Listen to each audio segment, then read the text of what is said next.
Hello and welcome back to another compilation of informational videos. This one is about the mythologies that we've talked about in the past. Hope you like it. Hello and welcome back to another video. In this one, we're going to be talking about Odin, Thor, and Loki of Norse mythology. Odin is the oldest and highest of the gods. He gave an eye for wisdom. He is the All-Father, the Lord of the slain, the gallows god. He is the god of cargoers and of prisoners. He is called Grimnir and Third.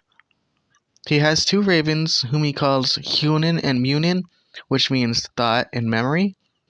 These birds fly back and forth across the world, seeking news and bringing Odin knowledge of all things. They sit on his shoulders and whisper into his ears. Thor is the son of Odin. He is the Thunderer. He is huge and strong, by far the strongest of all the gods. His might is doubled when he wears his belt of strength, Megannod. Thor's weapon is Mjolnir, a hammer forged for him by dwarfs. Thor is the defender of Asgard and Midgard. His mother is Jord, the earth goddess. His sons are Modi the angry and Magni the strong. His daughter is Thrud the powerful, and his wife is Sif, and her son is Ulir. Loki is the son of Laufey, and his father is said to be Farbuti. He is Odin's blood brother. He is Thor's friend and betrayer. Loki is handsome, plausible, likable, and convincing. There is a lot of darkness in him. He is tolerated by the gods because his strategies save them as often as they cause trouble. Loki is also the father of monsters. I hope you all enjoyed this video, and I'll see y'all next time. Hello and welcome to another podcast-like video. This video is about the Tuatha de Danann. The Tuatha de Danann are a supernatural race thought to represent deities of pre-Christian Gaelic Ireland. They are often depicted as kings, queens, druids, bards, warriors, heroes, healers, and craftsmen who have supernatural powers. They dwell in the otherworld but interact with humans and the human world. Their traditional rivals are the Fomorians. The Tuatha de Danann descended from Nimad, the leader of Ireland's previous inhabitants. They came from 4 cities to the north of Ireland, where they taught their skills in the sciences, including the arts, architecture, and magic, such as necromancy. Led by King Nuada, the Tuatha de Danann fought the First Battle of Mag Tíred on the west coast, in which they defeated and displaced the native Fir Bolg. In the battle, Nuada lost an arm to their champion Sreng. Since Nuada was no longer unblemished, he could no longer continue as king and was replaced by the half-Fomorian Bress, who turned out to be a tyrant.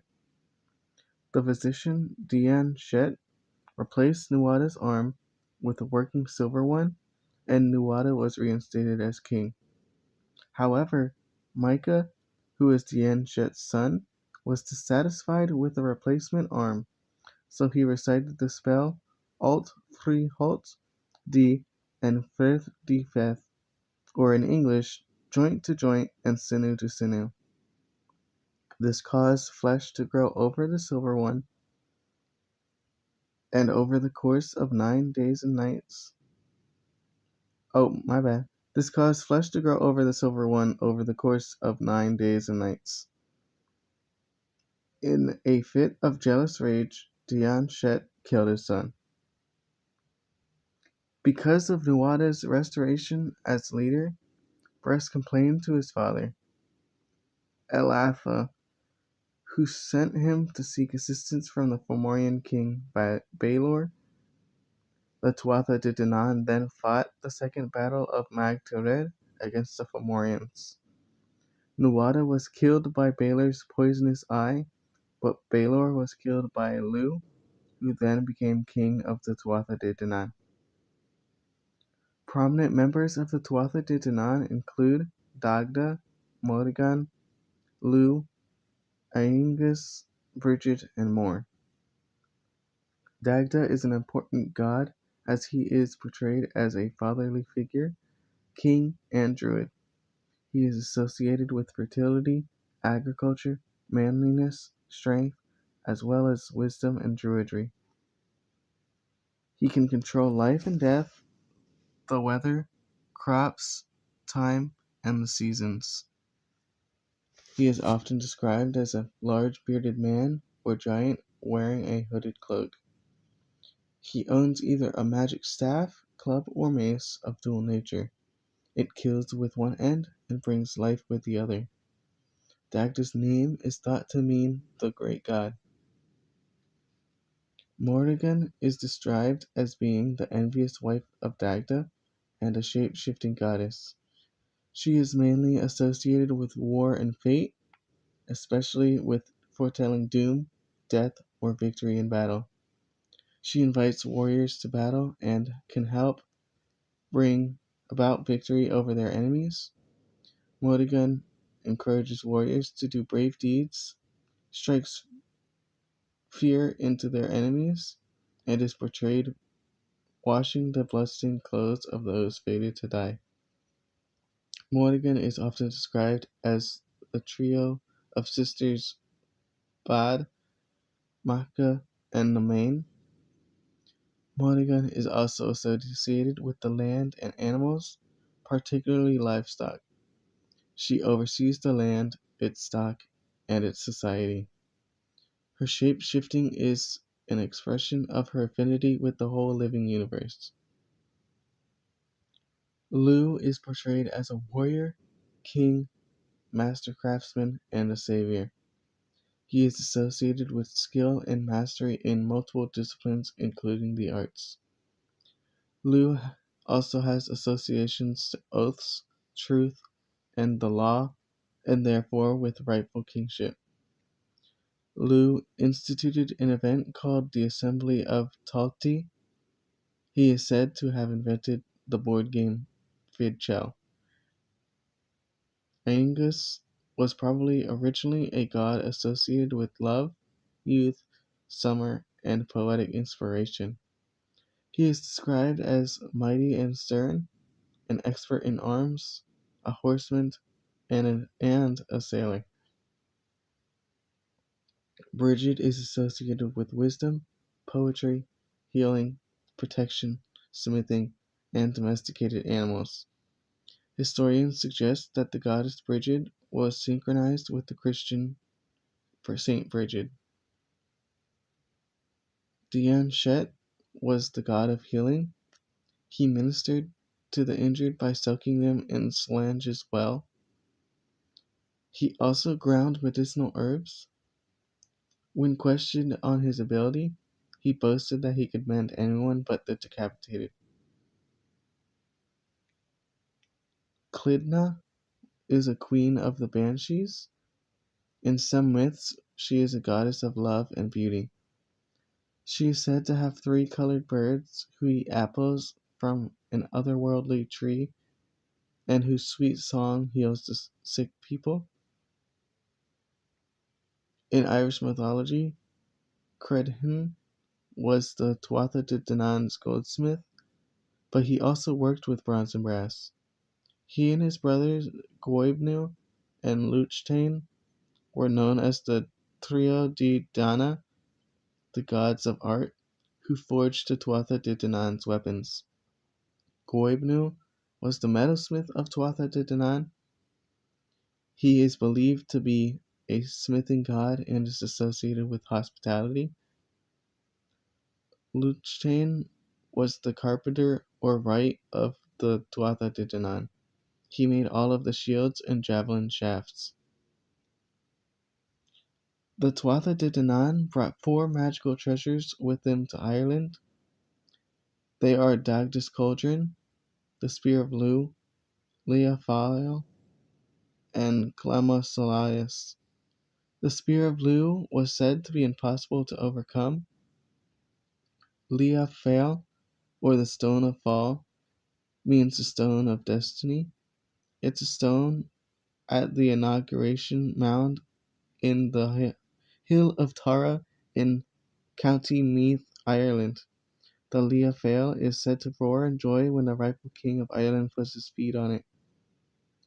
No one ever escaped the Clomai or the Sword of Light once it was drawn from its sheath, and nobody could resist it. No company ever went away from Dagda's cauldron unsatisfied. I hope y'all enjoyed this video, and I'll see y'all next time. Hello, and welcome to another video. Today, we're going to talk about Jewish golems. Golems are creatures formed out of a lifeless substance, such as dust or earth, that is brought to life with ritual incantations and in some takes sequences of Jewish letters. The golem becomes a helper, a companion, or a rescuer of an imperiled Jewish community. In many stories, the golem runs amok and becomes a threat to its creator. On some golems, the Hebrew word emet, which means truth, is written on its forehead. The golem could be deactivated by removing the first E, making the word met, meaning death. Early on, the main disability of the golem was its inability to speak. In Jewish texts, a man created a man. He sent that man to Rav Zera. Rav Zera spoke to the man, but he didn't reply. So Rav Zera said, "You were created by the sages, return to your dust." In the Talmud, Adam was initially created as a golem when his dust was kneaded into a shapeless husk. The best-known golem legend takes place in Prague and revolves around Rabbi Lowell. The first practical instructions on creating a golem can be found in medieval commentaries of Sefer Yetzirah, the Book of Creation. Creating a golem was originally a way for medieval Jewish mystics to come closer to God. There is a Yiddish and Slavic folktale called the Clay Boy. An older couple whose children left home make a boy out of clay and dry him out by their hearth. The clay boy comes to life, and the couple is delighted and treat it like a real boy. But the clay boy does not stop growing and eats all of their food, and then their livestock, and then them. The clay boy rampages through the village until it is smashed by a goat. I hope y'all enjoyed this video, and I'll see y'all next time. Hello, and welcome back to another video. In this video, I'm going to talk about the Greek gods and their Roman names. Aphrodite is the Greek goddess of beauty. She is known as Venus in Roman mythology. Apollo is a deity of manifold function and meaning. He is one of the most widely revered and influential of all Greek and Roman gods. He is connected to the sun.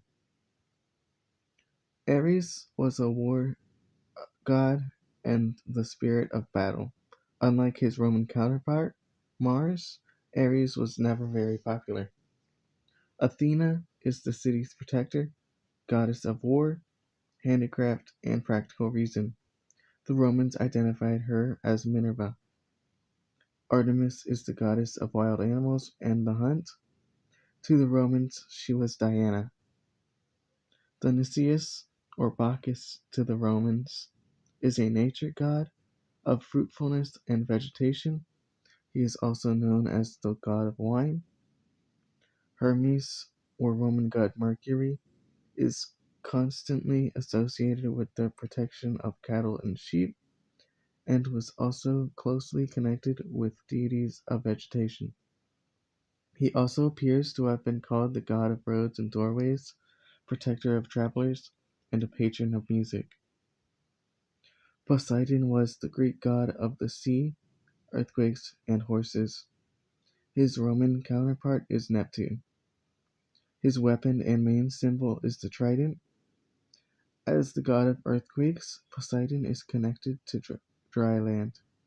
He fathered many horses, the most famous of which was the winged horse Pegasus. Zeus is the god of the sky and weather. He is known as Jupiter to the Romans. Zeus was regarded as the sender of thunder and lightning, rain and winds. His weapon was the thunderbolt. Hades is god of the underworld. His Roman counterpart is Pluto. Though Hades supervised the trial and punishment of the wicked after death, he isn't one of the judges, nor did he personally torture the guilty. I hope y'all enjoyed learning the basics of Greek and Roman gods and goddesses, and I'll see y'all next time. Hello, and welcome back to another video. In this one, I'm going to talk about the Great Old Ones. An ongoing theme in H.P. Lovecraft's works is the complete irrelevance of humanity in the face of the cosmic horrors that exist in the universe, with Lovecraft constantly referring to the Great Old Ones, a loose pantheon of ancient powerful deities from space who once ruled the earth and who have since fallen into a death-like sleep. Although worshipped by human and inhuman cults, these beings are generally imprisoned or restrained in their ability to interact with most people. The majority of them have physical forms that the human mind is incapable of processing. Simply viewing them renders the viewer incurably insane. Cthulhu is supposedly a fictional entity created by H.P. Lovecraft. Cthulhu is said to resemble a green octopus, dragon, and human character, hundreds of meters tall, with webbed, human-looking arms and legs, and a pair of rudimentary wings on its back. Its head is depicted as similar to the entirety of an octopus, with an unknown amount of tentacles. Cthulhu is characterized as the priest or leader of the Great Old Ones. The Old Ones went dormant, and their city slipped under the Earth's crust beneath the Pacific Ocean. They communicated with humans telepathically. In hidden corners of the world, uncivilized people remembered and worshipped Cthulhu in rites described as loathsome. These groups had statues of Cthulhu that had seemed to be made of materials not found on Earth. Azathoth is a dreaming monster who rules the outer gods and created them, along with many other worlds, as a dream. Azathoth can't understand anything in his dream, which explains his nickname, the Blind Idiot God. Azathoth also shifts in his sleep, causing reality to change. The blackness from the stars is an immobile blob of living, sentient darkness torn from the primal fabric of the cosmos at the center of the universe. It is distinguishable in the darkness only as a vaguely shimmering oily patch. Although intelligent, it speaks no known language and ignores attempts to communicate. Lu-Kithi is a titanic, planet-sized mass of entrails and internal organs. On closer examination, it looks like a wet, warty globe covered with countless ovoid pustules and spider-webbed with a network of long, narrow tunnels. Each pustule bears the leaf of a great old one. Lynn Carter's Demon Trilogy were spawned on a planet near the double star Zoth. They are the progeny of a mating between Cthulhu and the quasi-female entity Id-Ya. The demon trinity consists of Ythoga, Ghathanotha, and Zoth-Amag. Ghathanotha is said to be the first one of Cthulhu's kids. He is famous for his horrid appearance and fearsome Medusa-like ability, which causes viewers' skin to become hard and leathery, but preserves the brain, leaving the victim to slowly go crazy. Ythoga is the second son of Cthulhu and resembles a gigantic humanoid frog, or deep one, with only a single eye in the center of his forehead. A dense mane and a beard of writhing tentacles grows from his head. Although never fully described, he is incredibly large. Zoth Umag is the third son of Cthulhu. He has a cone-shaped body, a razor-fanged reptilian head, like that of a T-Rex, four broad, flat, starfish-like arms with suckers, and a mane of tentacles. I hope y'all enjoyed learning about the great old ones, and I'll see y'all next time. Hello and welcome to another video. This one is going to be about the realms and creatures of Norse mythology. Yggdrasil, the world tree, is an immense tree that sprang forth in the primordial void, unifying the nine worlds. The nine worlds are Asgard, Alfheim, Svartalfheim, Midgard, Jotunheim, Vanaheim, Muspelheim, Niflheim, and Helheim. On Yggdrasil's top branch sits an eagle, Vendrofre. The beating of its wings causes the winds in Midgard. At the foot of the tree dwells the serpent Nidhogger.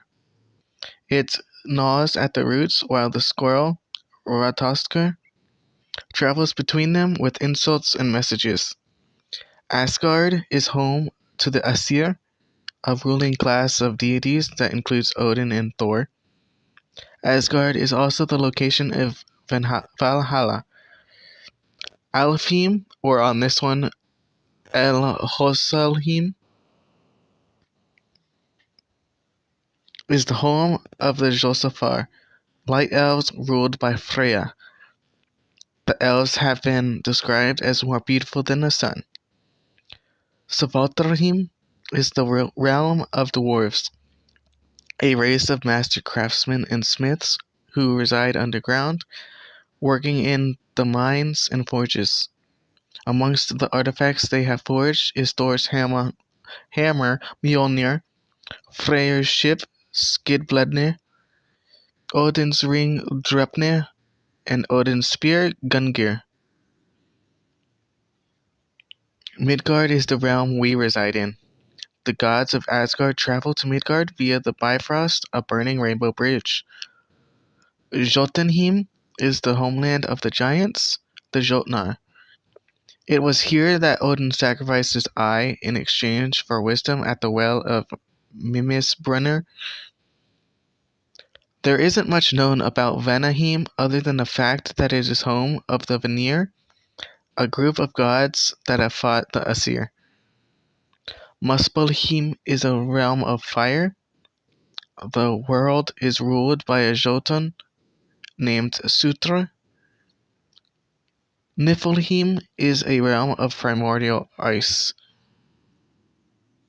Helheim, also called Hel, is an underworld for many of the dead. It's ruled by the deity Hel. This underworld is more of a continuation of life elsewhere, neither a place of eternal bliss or of endless torment. I grew up playing Skyrim, so I had to include Draugr. Draugr are undead beings with superhuman strength and the stench of decay.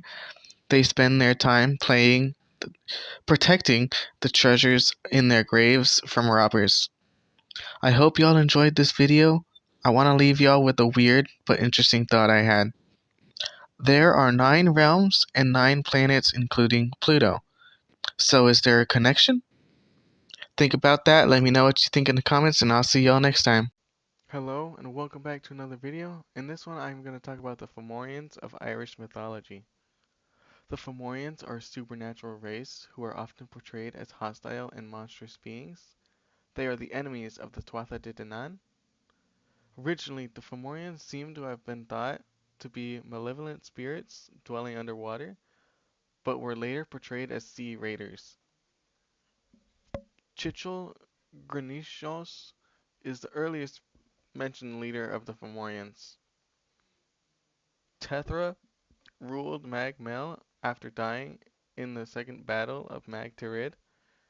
Mag Mell is one of the names for the Celtic Otherworld, a mythical realm thought to be obtained through death or glory.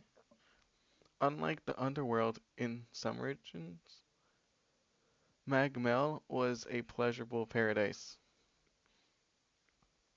Cethlen was the wife of Balor. She was a prophetess and warned Balor of his defeat. Balor was a leader of the Fomorians. He is often described as a giant with a large eye that wreaks destruction. He hears a prophecy that he would be killed by his grandson, so to avoid it, he locked his daughter, Aithne, in the tower to keep her from becoming pregnant. Balor steals the magical cow of abundance, Glas Gabanin, belonging to McKinley. McKinley learns that he can only get the cow back when Balor is dead, so with help from his female familiar spirit Birog, McKinley enters the tower and impregnates Aithne. When Aithne gives birth, Balor orders that the three babies be drowned. One of the babies survives and eventually encounters Balor, which is how Balor dies. I hope y'all enjoyed this quick video and I'll see y'all next time. Hello, and welcome back to another video. Today I'm quickly going to talk about a few Greek and Roman mythological monsters. Earthborn, or Trigenes to the Greek, are monsters with 6 arms. Titans are a powerful race of Greek deities who ruled during the Golden Age and were overthrown by the Olympians. Centaurs are creatures with the top half of a human and the bottom half of a horse. Similarly, a satyr, or Roman faun, is half man, half goat. A telhine is a sea demon with flippers instead of hands and a dog's head. Harpies are winged female creatures that scratch people and steal things. Dragons are gigantic yellow and green serpent-like monsters that spit poison. It has frills around its neck, reptilian eyes, and huge talons. Arachne was a weaver that claimed to be better than Athena. Athena grew furious and destroyed her works. Arachne hung herself, and Athena brought her back as a spider. The L.A.D are twin giants who attempted to storm Mount Olympus by piling 3 Greek mountains on top of each other. Ares tried to stop them, but he was defeated and imprisoned in a bronze urn until Hermes rescued him. Artemis later brought their destruction when she raced between them in the form of a deer. They both took aim with their spears, but missed and killed each other. I hope y'all enjoyed this video, and I'll see y'all next time. Hello and welcome to another video. In this video I will talk about some of the creatures in Celtic mythology. First up is the Merrow. A Merrow is a mermaid or merman. Merrows require a magical cap to travel between water and land. The Merrow maiden is like the commonly depicted mermaid, beautiful woman from the waist up and fish-like from the waist down. They have green hair, which they fondly groom with a comb, and have slight webbing between their fingers. Said to be modest, gentle, and affectionate, the Merrow is believed to be capable of attachment. There are reports of intermarriage, but they will almost always return to the sea after a few years. Merrow maidens have also been known to lure young men beneath the waves, where the men live on in an enchanted state. While the females were thought to be beautiful, the men were thought to be ugly, which may be why the females wanted men from the land. The Olifist is a sea serpent-like monster. These monsters were believed to inhabit many lakes and rivers in Ireland. There are many legends of saints and heroes fighting Olifist. A joint eater, or Alp Elytra, is a type of fairy who sits invisibly and consumes half their victim's food. When a person falls asleep beside a stream or spring, the joint eater appears in the form of a newt and crawls down a person's mouth, feeding on the food they have eaten. The puka is considered to be bearers of both good and bad fortune. They could help or hinder. Puka can have dark or white fur or hair. The creatures were said to be shapeshifters. They can also take human form. One theme of the puka is mischief. They are said to entice humans to take a ride on their back. Then they give the rider a wild ride before returning them to the same place they got on. Sla na Marb, or Slaw, were hosts of the unforgiven dead, usually taking a crescent form, similar to a flight of gray birds. They were said to approach and pick up a person from any direction and then transport them far away. Although they would sometimes rescue humans from dangerous rock clefts, they were typically depicted as dangerous to mortals. Changelings are human-like creatures that are believed to be a fairy that has been left in place of a human, usually a child, stolen by other fairies. A human child may be taken for a number of reasons, such as to act as a servant, for the love of a child, or out of malice. In rare cases, elderly fairies would be exchanged so they could live in comfort. Changelings are typically identifiable through a number of traits. A child may appear sickly and will not grow like a normal child. They may also have notable physical characteristics like a beard or long teeth. They can also display intelligence beyond its apparent age. Simple charms such as an inverted coat or open iron scissors left where the child sleeps were thought to ward off changelings. The last creature I am going to talk about in this video is the leprechaun. Leprechauns are supernatural beings that are sometimes classified as a type of fairy. They are usually depicted as little bearded men wearing a coat and a hat who partake in mischief. In later times, they have been depicted as shoemakers who have a hidden pot of gold at the end of a rainbow.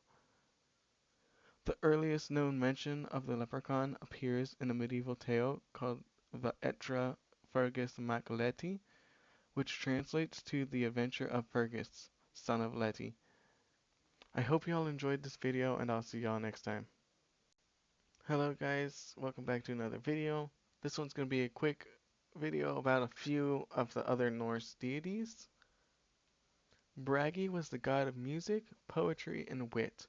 Son of Odin and Frigga, he was one of the central gods of the Norse pantheon.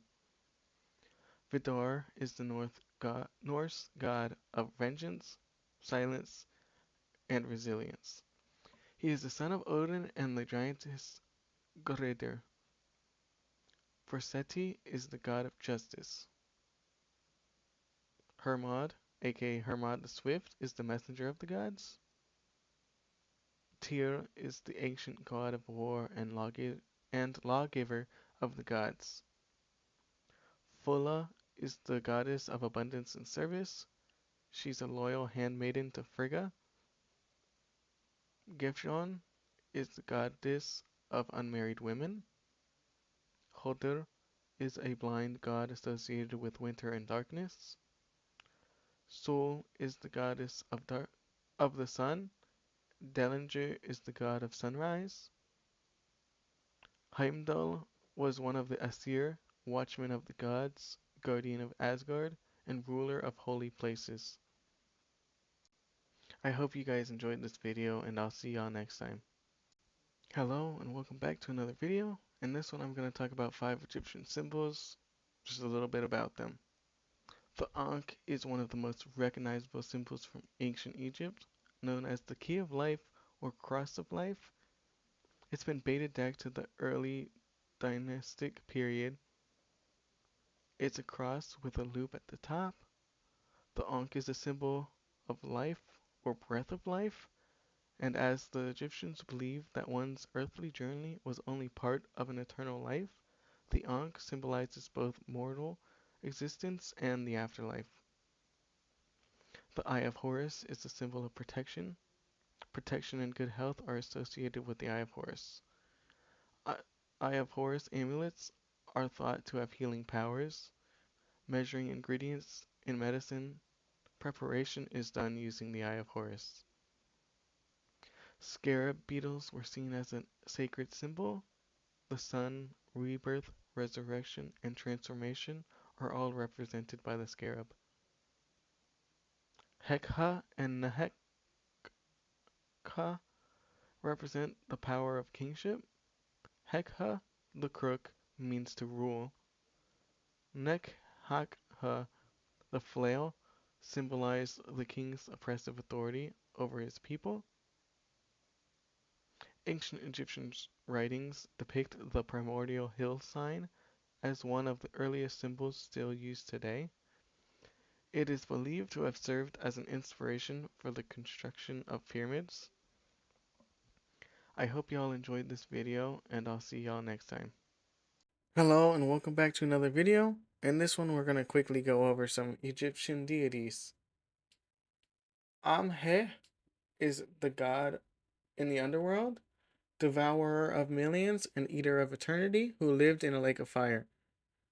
Amenet, a goddess who welcomed the dead to the afterlife with food and drink. Known as She of the West, Amenet was the consort of the divine ferryman. Apophis is the celestial serpent that assaults the sun barge of Ra every night as it made its way through the underworld. Gods and the justified dead help Ra defend the serpent off. Bast is the beautiful goddess of cats, women's secrets, childbirth, fertility, and protector of the hearth and home. Hathor is one of the most important deities in ancient Egypt. She was sent by Ra to destroy humanity for their sins. The other gods implored Ra to stop her destruction before there were no humans left to benefit from the lesson.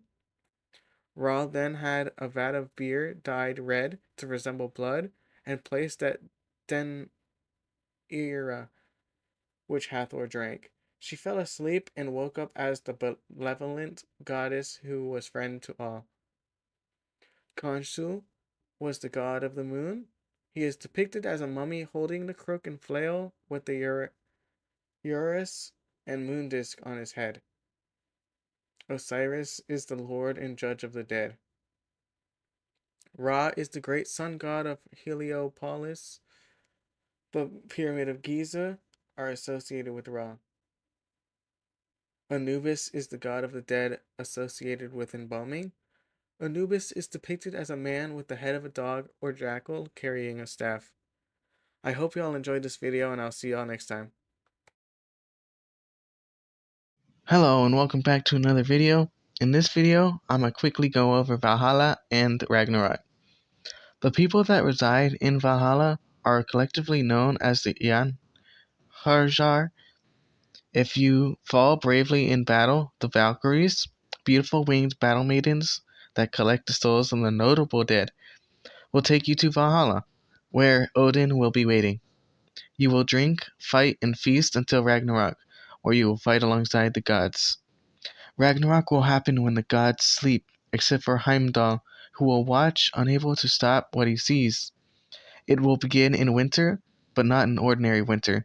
The winter will begin and will continue, winter following winter. There will be no spring, no warmth. People will get angry, hungry, and very cold, which will cause fights to occur. Eventually, earthquakes will release Loki's children. Fenrir the Great Wolf will break free. His upper jaw will reach the heavens. The lower jaw will touch the ground. There will be nothing he cannot eat. Flames come from his eyes and nostrils. Where Fenrir walks, destruction follows. The Midgard serpent Jorgunmundr will writhe in its fury. The venom in its fangs will spill into the water, killing all sea life. This is just the beginning of the end. The sky will split with the sound of children screaming, and the sons of Meswalheim will ride down, led by Sufdir. He will be holding his sword that is so bright no mortal can look upon it. Loki will arise, leading an army from Helheim. All of these things will destroy everything. But Earth will arise once more. The sun will be eaten, but her daughter will take her mother's place. I hope y'all enjoyed this video, and I'll see you next time. Hello and welcome back to another video. Before we dive into this one, I wanted to let y'all know that we will have one of these types of videos come out every day in October. To start the month off, we will be talking about vampires. Vampires are evil mythological creatures who roam the world at night searching for people whose blood they feed upon. The main characteristics of vampires is that they drink human blood, have sharp fangs, super strength, and a weakness to sunlight. It's thought that Bram Stoker named Count Dracula after Vlad Dracula, aka Vlad the Impaler. He was born in Transylvania. He earned his nickname because he enjoyed impaling his enemies. According to legend, he would use the blood to dip his bread. Vampire superstition thrived in the Middle Ages. Researchers have pointed to porphyria as a disease that may be linked to vampirism. Porphyria is a blood disorder that can cause severe blisters on the skin exposed to sunlight. Some symptoms can be relieved by drinking or ingesting blood. Vampires are now widely depicted in pop culture, but there have been vampire legends since ancient times. Let's talk about a few. Lilith is a demon from Meso-Babylonian mythology that fed on the blood of babies.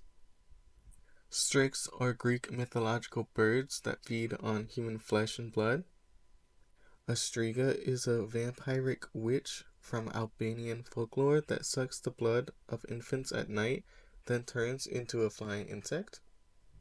Strigoi are troubled spirits of the dead in Romanian mythology that drain the vitality of its victims. Estries are female Jewish vampires that prey on Jewish citizens.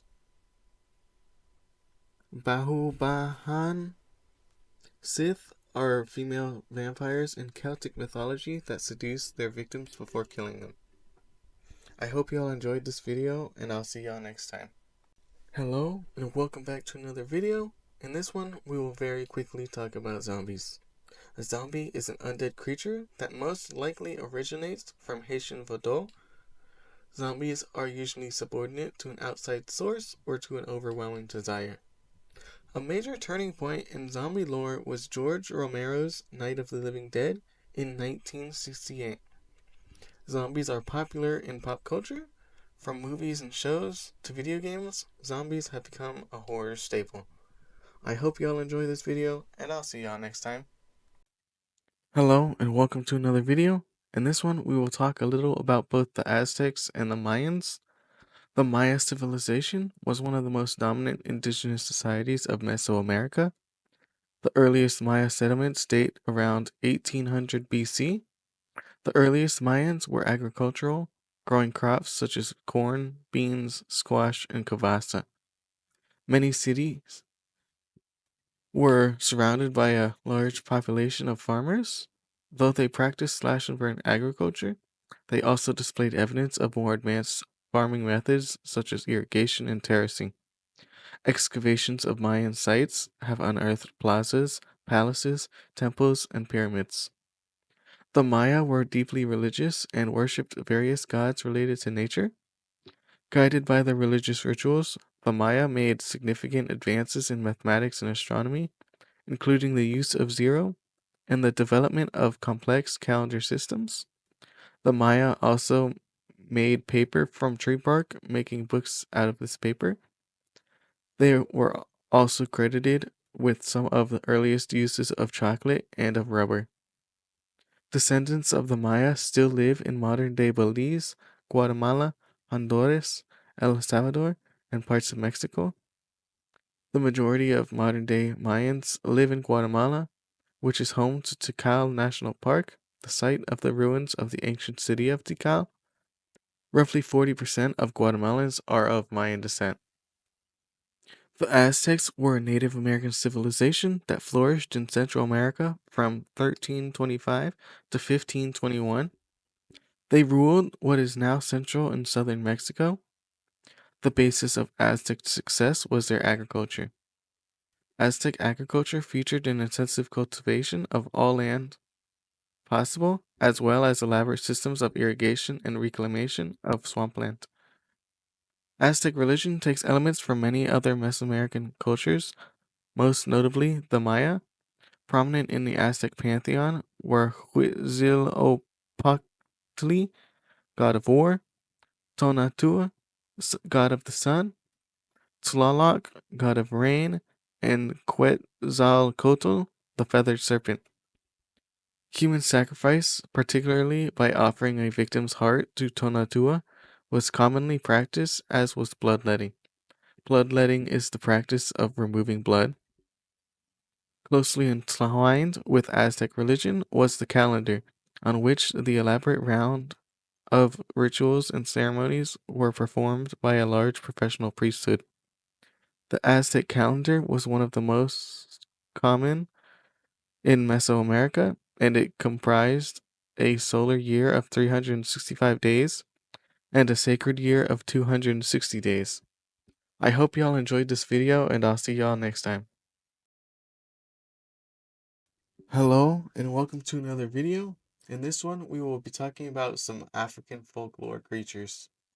In Ebegane is the folklore of the Fang of Cameroon, Gabon, and Equatorial Guinea. It is an ambiguous monster that can be animal or human in form, or a mix of both. The Zankalala is a terrifyingly mighty creature from the folklore of the Hausa people. He is only the size of two clenched fists, but he wields a snake as a walking stick, a pair of scorpions as spurs, a swarm of bees as a hat, and his mount is a jaroba. Wherever he goes, he is followed by birds that sing his praises and attack his enemies. He is also implied to have supernatural powers. The Funkwe is a colossal snake from the folklore of the Lambas of Zambia. It is approximately 80 miles in length and has a tail like a fish. These serpents live at the sources of the Kafulafuta and Itabawa rivers, coiled up in holes deep beneath the surface. The Chipekwe is a massive creature found in and around Lake Bangweulu in Zambia. A Chipekwe has a hairless, smooth, and dark body and a single smooth horn, white as polished ivory. The Nakala is one of several sorcerer's familiars associated with witchcraft in Zambia. A Nakla kills people by eating their shadow. It takes the form of a crab 4 feet long, almost as wide as it is long. It has a head at either end. The Chemosit is a demonic bogey that prowls the lands of the Nandi in Kenya. Half man, half bird, Chemosit stands on a single leg and has 9 buttocks. Its mouth is red and shines brightly. A spear-like stick serves as a means of propulsion and as a crutch. People are Chemosit's food, but it loves the flesh of children above all else. I hope y'all enjoyed this video, and I'll see y'all next time.